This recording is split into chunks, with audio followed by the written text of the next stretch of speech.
Mr. Kizito, microphone yako haifanyi kazi. Ni sawa, ni vizuri haifanyi kazi. Sasa wacha nikwambie ili unisikilize. Hakuna kiumbe kingine ulimwengu kama mwanaume.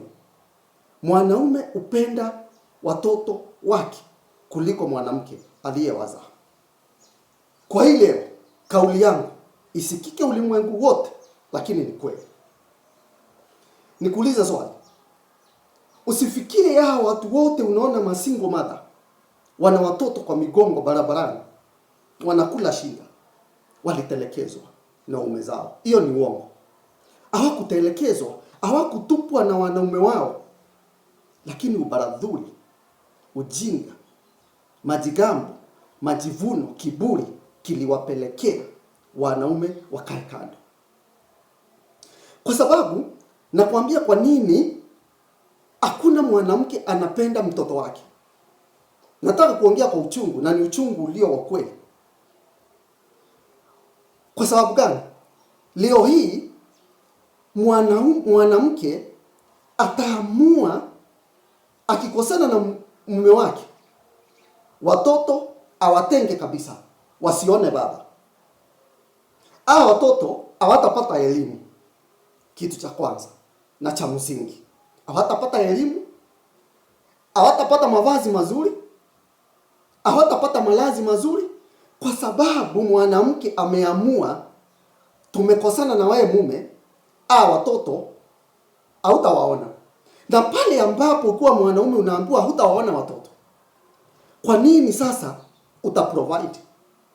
Bila shaka pia wewe ni binadamu, utakasirika. Kwa hivyo utaweza kuwasaidia wale watoto, utaweza kuwasomesha, kwa sababu mwanamke amejigamba, watoto wangu nitawasomesha, watoto wangu watakula bila wewe. Kwa hivyo atakata mawasiliano, atakata communication, atakata utengamano wako na watoto. Na ndio maana unaona watoto wengi huko nje wasingle mother wanakula shinda. Lakini si eti baba zao hawana pesa, si eti baba zao hawapendi wale watoto, wanawapenda sana na wako na pesa za kuwasimamia. Lakini mwanamke ndiye amesababisha hawa watoto wawe na shida. Na hicho ndicho kitu mifumo yetu ya jamii ambayo imejengwa kwa ujinga na ubaradhuli mkubwa haielewi kabisa.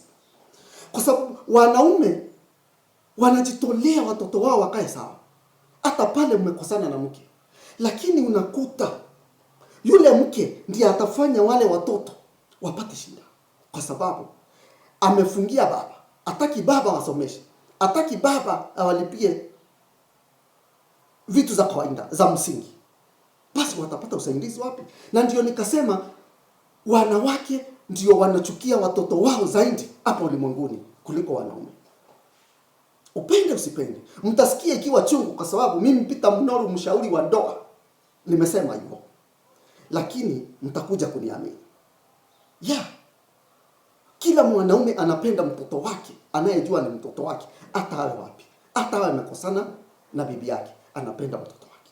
Lakini mama ndiye anatenganisha uhusiano wa mume na watoto. Na unakuta wale watoto sasa wamekula shinda.